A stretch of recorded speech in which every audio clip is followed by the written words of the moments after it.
মা বোনরা 4টা কাজ বাসায় গিয়ে আবার শুনিয়ে দিবেন। নবীজি বলেছেন 4টা কাজ কোনো মেয়ে করলে জান্নাতের যে কোনো দরজা দিয়ে ইচ্ছা প্রবেশ করতে পারবে। 1 নাম্বার 5 ওয়াক্ত সালাত, 2 নাম্বার রমজান মাসের সাওম রোজা, 3 নাম্বার পর্দা ঠিকঠাক মতো করবে, লজ্জাস্থানে হেফাজত, এবং 4 নাম্বার স্বামীর আনুগত্য করা। মায়ের খেদমত করে দোয়া করেন, দোয়া কবুল হবে ইনশাআল্লাহ। বাবার খেদমত করে দোয়া করেন, দোয়া কবুল হবে ইনশাআল্লাহ। কোরআন তেলাওয়াত করে দোয়া করেন, দোয়া কবুল হবে ইনশাআল্লাহ। মনে করেন শেষ রাতে উঠেছেন, মানে শেষ রাত বলতে বোঝাচ্ছি এই ধরেন যে 2টার পর থেকে, এখন 2টা আড়াইটার পর থেকে নিয়ে ফজর পর্যন্ত শেষ রাতে উঠেছেন, এই সময় আপনি যা দোয়া করবেন ইনশাআল্লাহ কবুল হবে। হ্যাঁ, বলতে বাধ্য হচ্ছি, এখনকার তরুণ সমাজ ওই 2টা আড়াইটার দিকে ওই যে কার কার খেলা থাকে ওই খেলাগুলো দেখার জন্য ওঠে, তাহাজ্জুদ পড়ার জন্য উঠতে পারে না। অথচ আল্লাহ পাক বলছেন কি যে শেষ রাতে আল্লাহ পাক প্রথম আসমানে নেমে আসেন এবং আহ্বান করেন, কে আছো আমার কাছে কিছু চাইবে আমি দিব, কে আছো আমার কাছে রিজিক চাইবে দিব, কে আছো আমাকে ডাকবে আমি তোমার ডাকে সাড়া দিব, কে আছো আমার কাছে ক্ষমা চাইবে আমি তোমাকে ক্ষমা করে দিব। প্রিয় যুবক ভাইরা, আল্লাহকে মূল্যায়ন করতে শিখুন। এই সময়গুলোতে দোয়া করলে ইনশাআল্লাহ তাআলা আপনার দোয়া কবুল হবে ইনশাআল্লাহ। সবচেয়ে ইম্পর্টেন্ট হচ্ছে একটা, যেটা আমরা প্রত্যেক দিন পড়ি, প্রায় 17 রাকাত নামাজ পড়ি আমরা, ফরজ নামাজ, শুধু ফরজ নামাজের কথাই বলছি। এখানে আপনি 34টা সেজদা করেন, 17 রাকাত ফরজ, 34টা সেজদা করেন। প্রত্যেক সেজদায় যদি একটা করে দোয়া করতে পারেন ইনশাআল্লাহ আল্লাহ আপনার দোয়া করবেন। দোয়া কবুল পড়ার কিছু জায়গা বলে দিলাম, বেশি বেশি দোয়া করতে হবে। আমরা উম্মার অবস্থাগুলোকে বুঝতে শিখব। এখানে এই 3 ব্যক্তি, এটা বলে আমি শেষের দিকে যাচ্ছি, একটু ধৈর্য ধরেন। এই 3 ব্যক্তি পড়ে গেছে গুহার মধ্যে। আমি বলছিলাম জেনা ছেড়ে দিলে তোমার দোয়া আল্লাহ পাক ডাইরেক্ট কবুল করবে ইনশাআল্লাহ। কিভাবে? এই দলিল দিচ্ছিলাম যে তারা বলছে আমাদের তো কোনো, আমাদের নেক আমল যা আছে এটা দিয়ে দোয়া করতে হবে, কোনো অপশন তো নাই বের হওয়ার। একজন বলছে যে আল্লাহ আমি আমার পিতা মাতার খেদমত করতাম, মাকে দুধ পান না করিয়ে কখনো দুধ পান করি নাই, আল্লাহ এই কাজটা যদি তোমার কাছে ভালো লেগে থাকে আজকে আমাকে এই বিপদ থেকে উদ্ধার করো। এই দোয়া করার সাথে সাথেই এই গুহা থেকে পাথরটা একটু সরে গেল এভাবে। আর জড়বস্তু আল্লাহ পাকের হুকুম মানে, আল্লাহ পাকের হুকুম মানে না খালি 2টা শ্রেণীর মানুষ, এক হচ্ছে মানুষ আর একটা জিনজাত। এই পুরো প্রকৃতি আল্লাহ পাকের হুকুম মেনে চলে। আর জড় বলতে আসলে কিছু নাই, যদি আমি বোঝানোর জন্য জড় বলেছি, আল্লাহ পাকের হুকুমে সব কিছু জীবন্ত। এই যে মাটিতে আমরা বসে আছি না এখন, এই মাটি কিয়ামতের মাঠে সাক্ষী দিবে যে এখানে মাহফিল হয়েছিল। হ্যাঁ, ওইখানে বসে তুমি টিকটক করেছ, লেকচার শুনো নাই ভালো করে। একটা মাহফিলে যাচ্ছিলাম, দেখলাম যে এখন স্টেজে উঠি নাই, ওই সুযোগে দেখলাম যুব সমাজ রাস্তার পাশে দাঁড়িয়ে সিগারেট খাচ্ছে, ব্রেক নিচ্ছে আগে, চা সিগারেটের ব্রেক।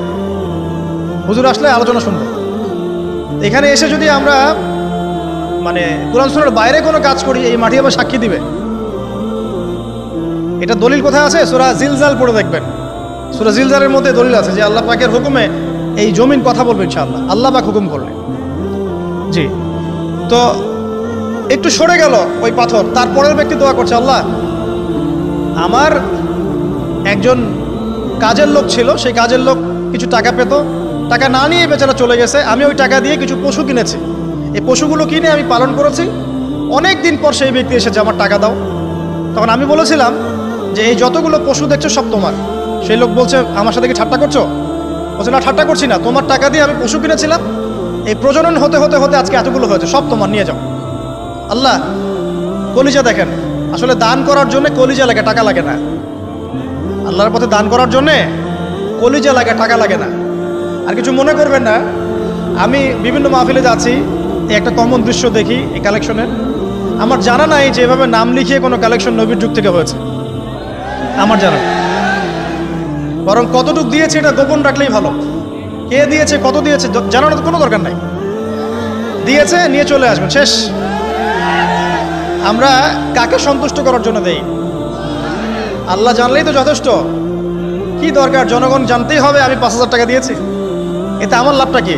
নেকি উল্টা আরো কমে গেল। উল্টা 7 শ্রেণীর মানুষ, একটা হাদিস আছে, 7 শ্রেণীর মানুষ কিয়ামতের মাঠে আরশের ছায়া পাবে। কিসের ছায়া পাবে? আরশের ছায়া, যে ছায়া ছাড়া কোনো ছায়া থাকবে না। ওর মধ্যে এক শ্রেণী হচ্ছে ওই ব্যক্তি যে এত গোপনে দান করে তার বাম হাত জানে না ডান হাত কি দান করছে।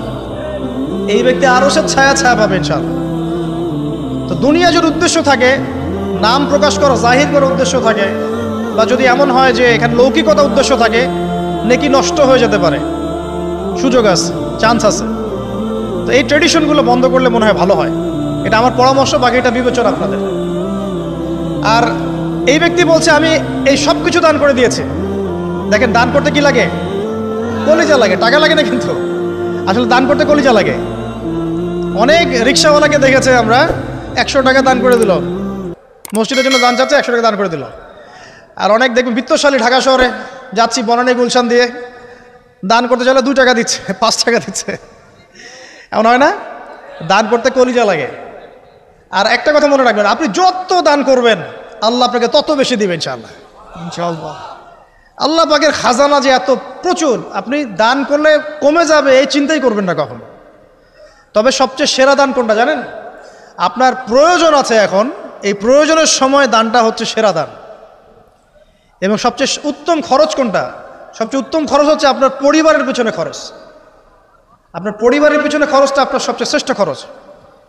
আর দান করে মধ্যম পন্থায়, এমন হবে না যে নিঃস্ব হয়ে গেলেন দান করে একদম, আবার এমন না যে কৃপণতা প্রদর্শন হচ্ছে, এমনও না। মধ্যম পন্থায় দান খয়রাত করবে ইনশাআল্লাহ। আর কিয়ামতের মাঠে মানুষ তার দানের ছায়ায় থাকবে ইনশাআল্লাহ। যে যত দান করবে ওই ছায়ার নিচে সে থাকবে। এই ব্যক্তি সব দান করে দিয়েছিল, যাও সব গরু ছাগল তোমার। তৃতীয় ব্যক্তি, পাথর সরে গেল একটু, তৃতীয় ব্যক্তি, যুবক তোমাকে বলছি ভাই, তৃতীয়